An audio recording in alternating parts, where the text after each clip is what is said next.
HR has a bit of an image challenge and a reputation challenge. I think to add to that, what we are also seeing in this context is people don't know what HR does from an extended point of view. There's the hire fire perspective, but people actually don't understand the breadth of opportunity that lies within HR. Hello everyone and welcome to HR Hot Topics. In this episode we're going to talk about HR careers and Dieter will kick us off, but before he does, don't forget to like this video, subscribe to our channel and hit that notification bell.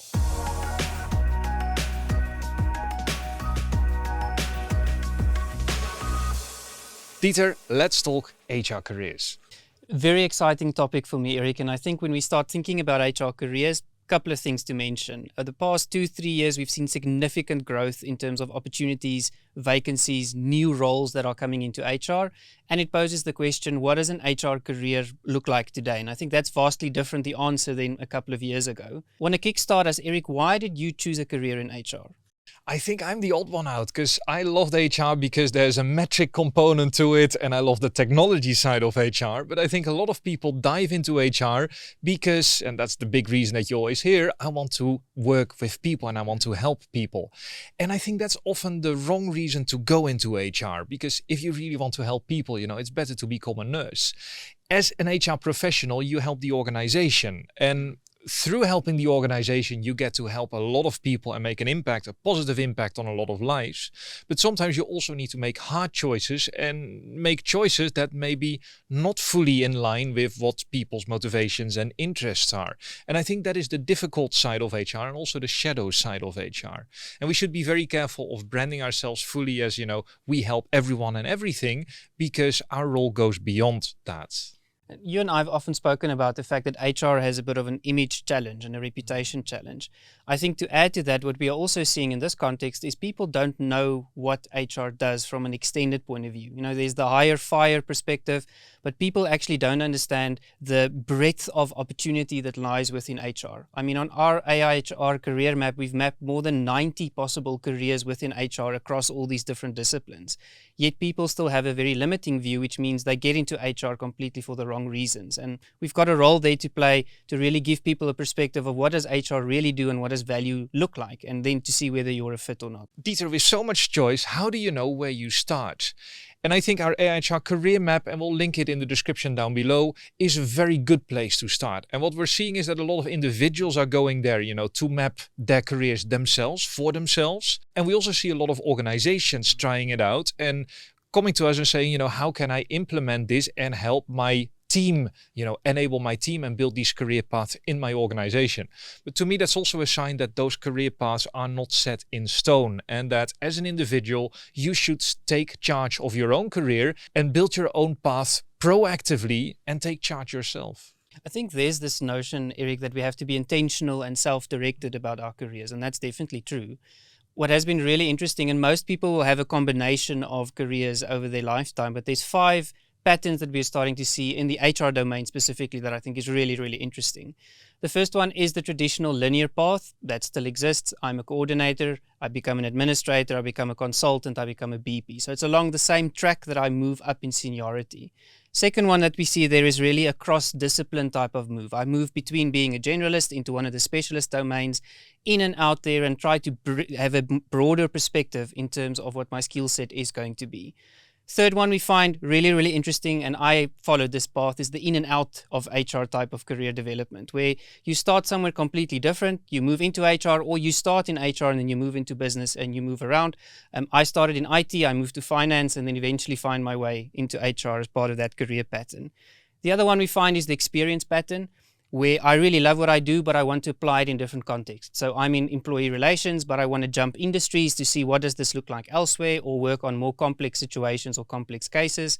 And the last one, not a term that we have coined, but I really love it, the squiggly career path, which looks like there's no logic to it, but if you reflect upon it, it's driven by somebody's ambitions, the opportunities that come across their path, and they make decisions then to move across different industries and across different functions within an organization. I think that's really interesting to see.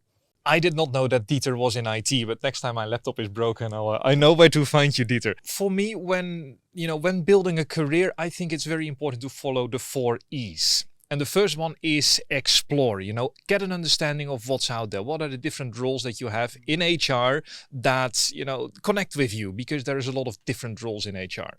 The next one is experience, because you need to build experience in your current role, but also, join projects that go beyond your scope. You already mentioned, sometimes move out of HR, connect with people who have a different role from yourself, and also craft your job and make sure that your job aligns with your interest and your personality. That's how you build those experiences. And through that, you equip yourself, the third E. You equip yourself with transferable skills like communication skills, project management skills, but also business acumen, data literacy, essentially all the skills that we mentioned in our T-shape HR professional framework. They are crucial because they help you, be fit in your current role, but also be ready for next roles. And finally, you have evolve, because you shouldn't sit still for too long. If you get stuck in one organization or in one role for too long, that's not good for you either. So you want to evolve, after mastering a job, you want to go to the next job and get that next challenge, because that's again how you build new experiences and build your own value as an individual as well. So those for me are really important when you manage your own career, the 4 E's.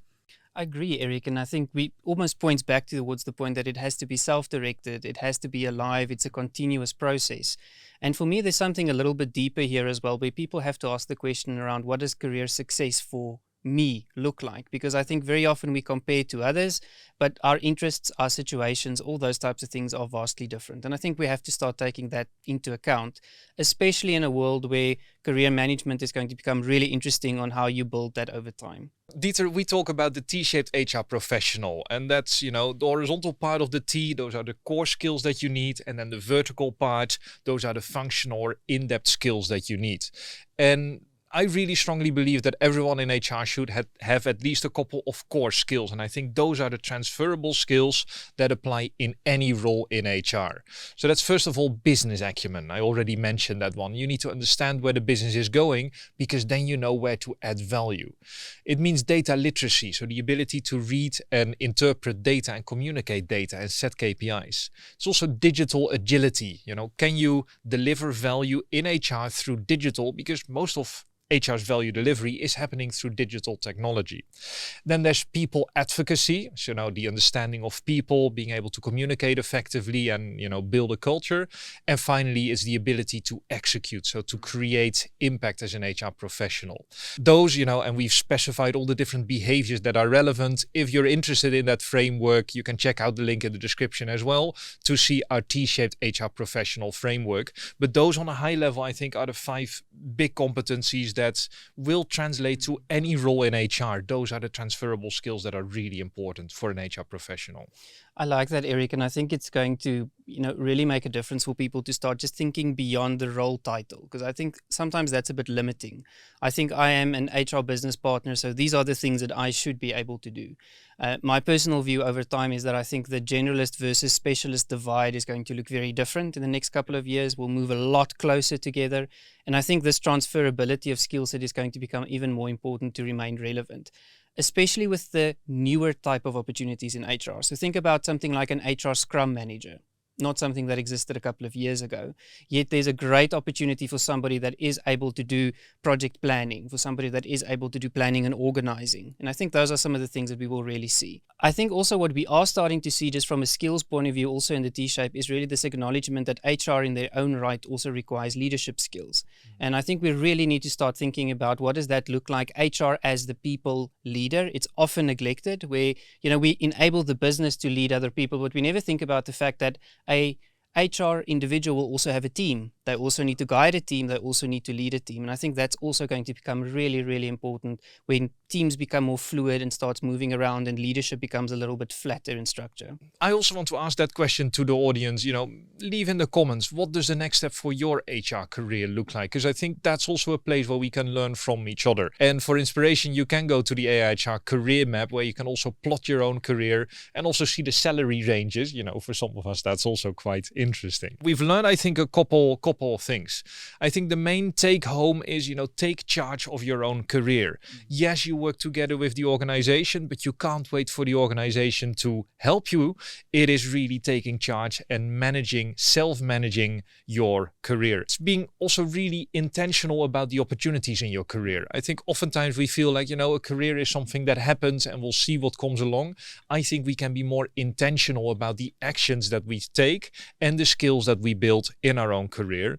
And remember the 4 E's. We said explore new opportunities, build experience, equip yourself with the transferable skills that we spoke about, and then finally evolve. Don't sit still for too long, but take on that new opportunity. Maybe even if you're not fully ready for it, that's why you go to a new opportunity, also to learn. So let us know in the comments down below, what is the next step for your HR career, or maybe you're just starting off in HR. So let us know where you're starting off in. And if you haven't done it already, don't forget to like this video, subscribe to the AIHR channel, and hit that notification bell down below. That's it from our side of the desk. Just want to wish you an absolutely brilliant day and a lot of good luck in your HR career. Bye-bye.